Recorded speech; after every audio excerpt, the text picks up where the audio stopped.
Buenos días a todos. Hoy tenemos con nosotros en el podcast, y es un verdadero placer, a Julio Fuentes. Julio es subdirector general de Normativa Marítima y Cooperación Internacional en la Dirección General de Marina Mercante, que pende del Ministerio de Transportes. Julio, buenos días. Buenos días, Juan Pablo, y el lujo es mío al acompañarte en estos podcasts tan interesantes que llevas ya haciendo un tiempo y que yo creo que estás acercando a el sector, el derecho, a un grupo de gente que hasta ahora no tenía conocimiento. Y eso hay que felicitarte en tu labor.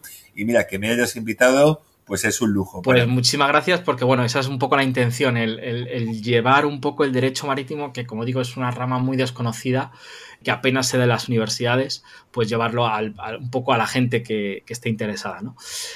Para los que no te conozcan, que en el mundo marítimo serán muy pocos, decir que Julio fue en su momento gran artífice de la redacción de la actual Ley de Navegación Marítima de 2014 y ahora también lo ha sido de esta modificación, de la modificación de la que hoy vamos a hablar, tanto de la Ley de Navegación Marítima como la Ley de Puertos del Estado y Marina Mercante, que el Consejo de Ministros ha aprobado muy recientemente el pasado 1 de marzo de 2022.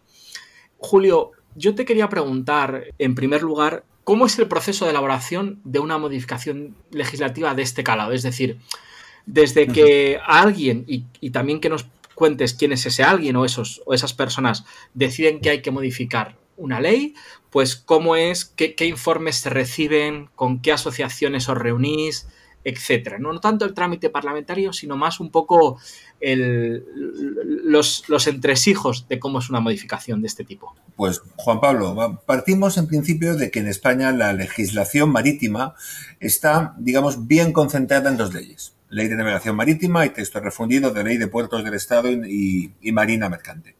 Yo tengo que matizar que yo participé mucho en la tramitación de la Ley de Navegación Marítima, pero yo no fui el redactor. Es decir, había un grupo de expertos, como debe ser, de profesionales del mundo marítimo que trabajaron primero en la sección especial de la Comisión General de Codificación y luego fueron muy cercanos y de alguna forma siempre contamos con ellos porque ellos conocían los equilibrios de la ley. Y mi labor fue que esa ley pues fuera pasando por los informes de ministerios, que es un trámite engorroso porque muchas veces la gente hace sugerencias que no tienen demasiado sentido. Y, por ejemplo, en una ocasión, en la legislatura de 2008, 2011, 2012, pues nos introdujeron una modificación de la Ley de Costas que nos paralizó la aprobación de la ley aquella legislatura por meternos un cuerpo extraño que, de alguna forma, nos tergiversó la reforma. Tuvo tanto peso aquella modificación de la Ley de Costas que nos pararon en seco. Bueno, dicho esto, yo creo que desde el año 2015 hemos vivido un periodo legislativamente raro. La pérdida de las mayorías absolutas ha retraído a los grupos políticos y a los gobiernos que no tenían ese apoyo parlamentario claro a la hora de lanzar leyes. ¿Cómo se ha compensado eso? Con la figura del Real Decreto Ley, de la que se ha usado y se ha abusado. Pero nosotros, curiosamente, cuando teníamos alguna necesidad, no teníamos opción de ir al Real Decreto Legislativo. Lo nuestro no era urgente y es verdad que no lo era en el sentido de que era mejor aprobarlo mediante una tramitación ordinaria que permite participación, contraposición de opiniones, de intereses y es un proceso mucho más garantista del resultado final. Y es así como, visto que no teníamos éxito para colar nada en ningún Real Decreto Ley, nos dijimos que venga, tenemos que empezar a modificar la ley. Y lo que eran pequeñas modificaciones cuando se quería lanzar a un Real Decreto Ley, nos dimos cuenta que tenemos una legislación al final mejorable, que la coordinación entre las dos leyes principales pues la podíamos hacer mucho mejor. Había cuestiones repetidas, dispersas, podíamos afinar un poco más. Y cuando cogíamos el texto refundido, que sigue basándose fundamentalmente en la ley de 92, pues muchos contenidos estaban obsoletos. Y así empezamos a redactar, mirando tanto hacia afuera, tanto al sector, que tenía muchas peticiones pendientes, como a nosotros mismos, que teníamos un régimen de tasas disperso, un régimen sancionador también en un viejo Real Decreto parcialmente y afectado por las leyes de procedimiento de la Administración del año 2015. En fin, teníamos muchas cuestiones que estaban obsoletas y dispersas. Y a partir de ahí, pues es empezar a trabajar, a redactar, a intentar entender cómo tu casa viene haciendo muchas cosas para poder, bueno, pues vamos a actualizarnos y ponernos al día. Y yo creo que hemos ido consiguiendo armar mejor esta legislación. El trabajo que hemos desarrollado, bueno, yo creo que todo el mundo sabe que hay una parte, la parte nuestra, sí que hemos trabajado aquí en equipo, en la Dirección General, y luego la parte que afecta a la Ley de Navegación Marítima, pues ahí tenemos un referente claro todos los maritimistas, que es la figura de José Luis Gabaldón. José Luis Gabaldón, además, es un hombre abierto, que sabes que es la independencia del sector, que juega un papel maravilloso, y estuvo ya en la redacción inicial de la Ley de Navegación Marítima, y él nos hizo algunas sugerencias también de modificación.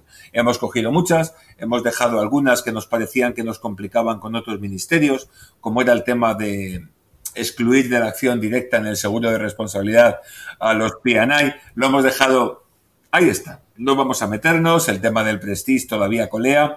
Eso era un pequeño jardín que no nos facilitaba la aprobación. He visto que al final el tema de la acción directa se ha caído, ¿no? Sí, ahí ha habido cuestiones. Hemos pensado que no era el momento. También el propio sector de la abogacía, de los maritimistas, están divididos, ¿no? Con lo cual, bueno, que hay jurisprudencia de la Sala de lo Civil, aquellas sentencias del año 2003, está la del Tribunal Supremo con el Prestige, también la Sala de lo Penal, que lo entendió de otra manera. En fin, no hemos querido meternos ahora mismo en ese jardín cuando hay cuestiones abiertas que no van a favorecer que el legislador intervenga en este momento.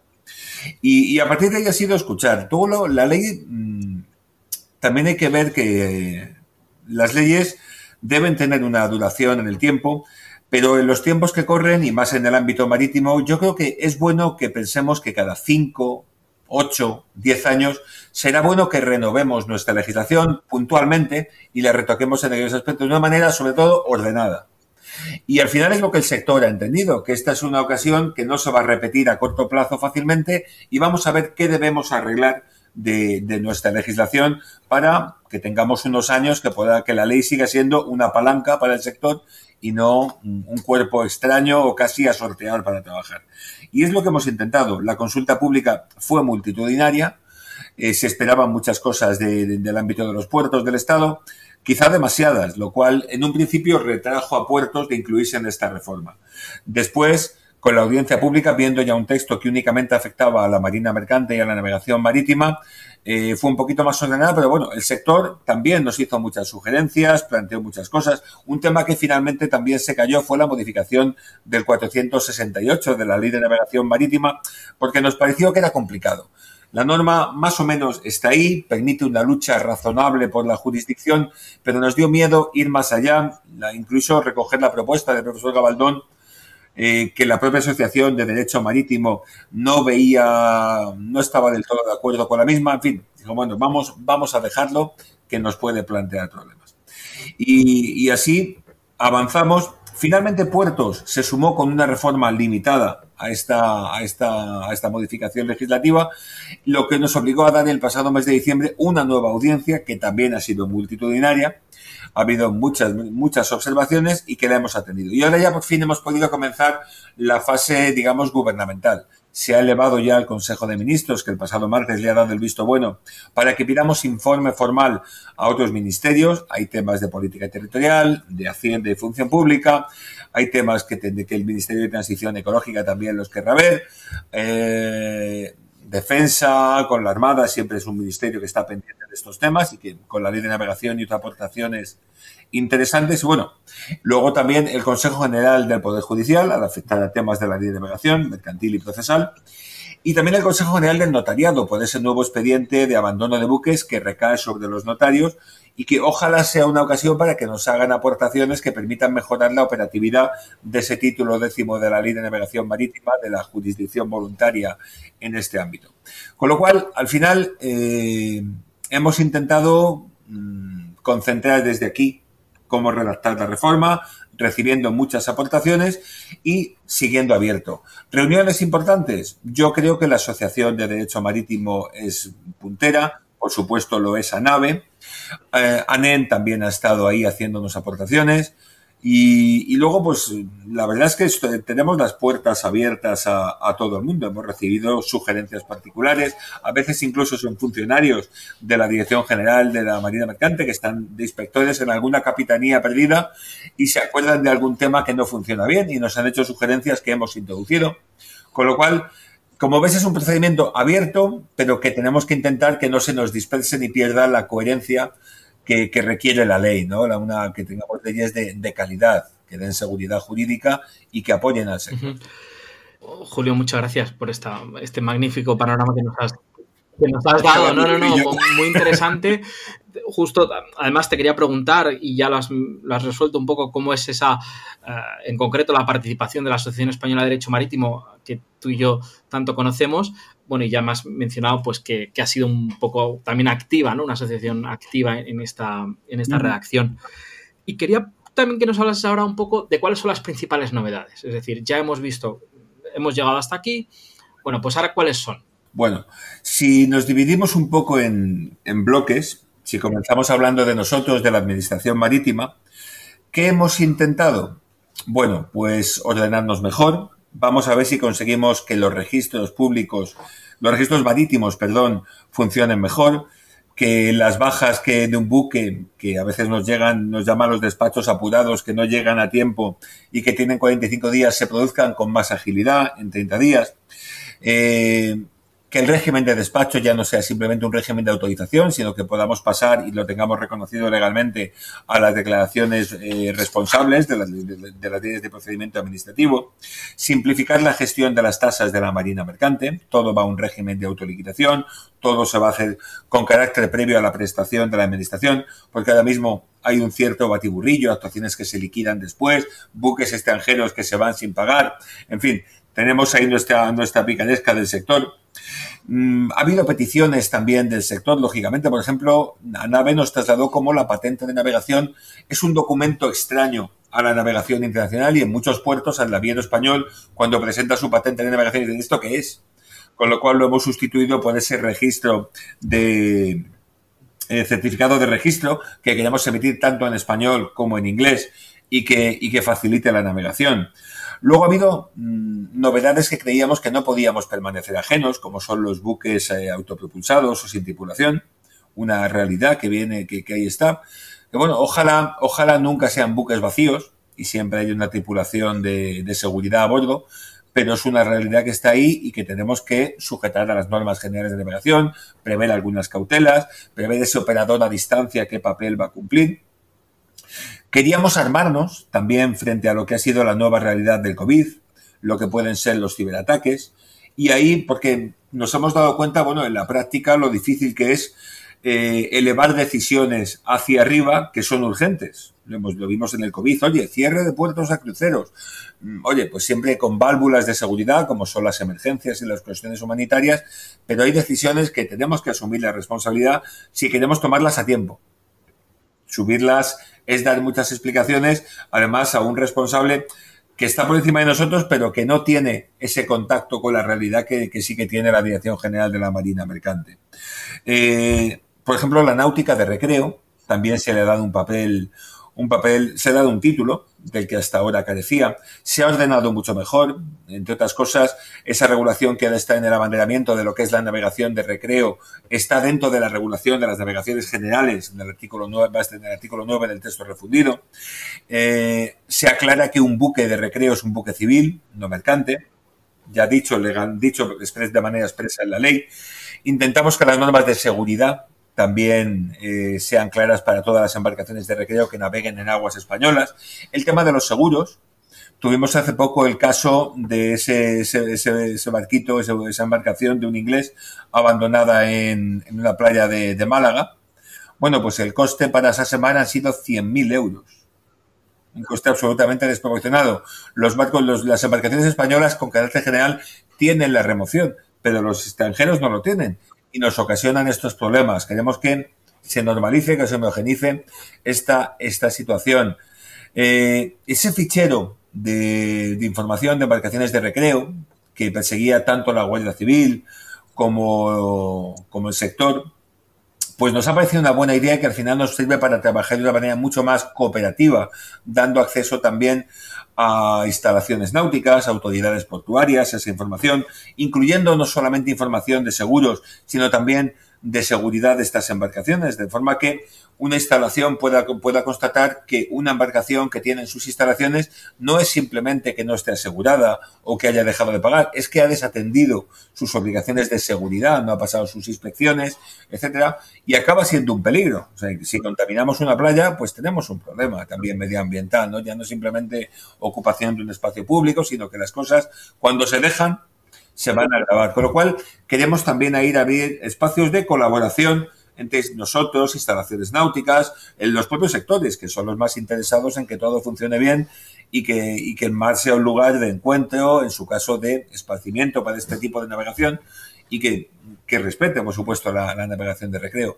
Es curioso porque estamos tramitando en paralelo, sale antes porque va más adelantado, un reglamento de ordenación de la navegación, en el cual hemos intentado agrupar distintas cuestiones dispersas, despacho, autorización en aguas españolas, etcétera. Y ha habido varias peticiones que durante la audiencia pública de la ley, de esta reforma legal, para que incluyéramos la previsión de que las embarcaciones de recreo no deben obstaculizar los espacios de tránsito de los puertos. Lo habíamos recogido ya a nivel reglamentario. Estaba en una antigua norma de las que a veces se nos olvidan porque quedan en el tiempo muy atrás y son desconocidas para mucha gente que se incorpora a estos trabajos, ¿no? Con lo cual hemos intentado también reunir normas que ayuden al sector. Luego, un tema que hoy en día está muy en boga, ¿no? Es una ley que consigue proteger el medio ambiente marino. Bueno, pues también podemos encontrar normas dispersas. Por ejemplo, hemos dejado claro que las competencias de control de los buques, de la flota por parte de la Marina Mercante, comprenden también la contaminación atmosférica. Con lo cual vamos a contribuir a esa lucha por la descarbonización en el marco, lógicamente, de la OMI y de la Unión Europea.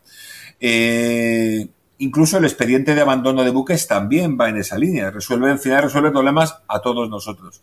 Y para que os hagáis una idea, nosotros tenemos en nuestra legislación que cuando una embarcación es abandonada y abandonada tanto por el propietario como por el seguro, pues podemos hacer una subasta pública. El caso es que nosotros al final no sabemos hacerla. Vamos a nuestra ley de patrimonio de las administraciones públicas y no sabemos. Al final nos sumamos a ese expediente notarial.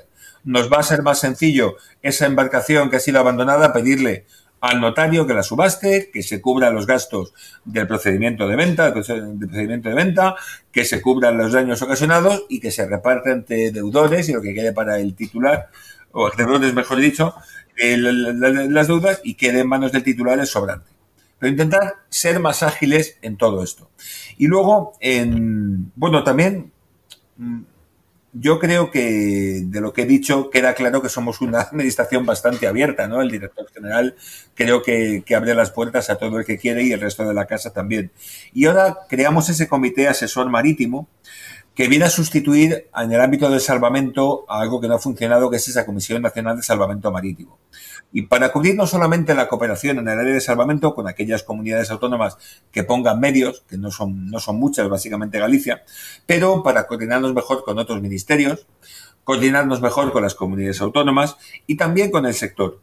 Lo que hemos recogido hasta ahora, y confiamos que política territorial y función pública lo vean bien, es una organización muy abierta.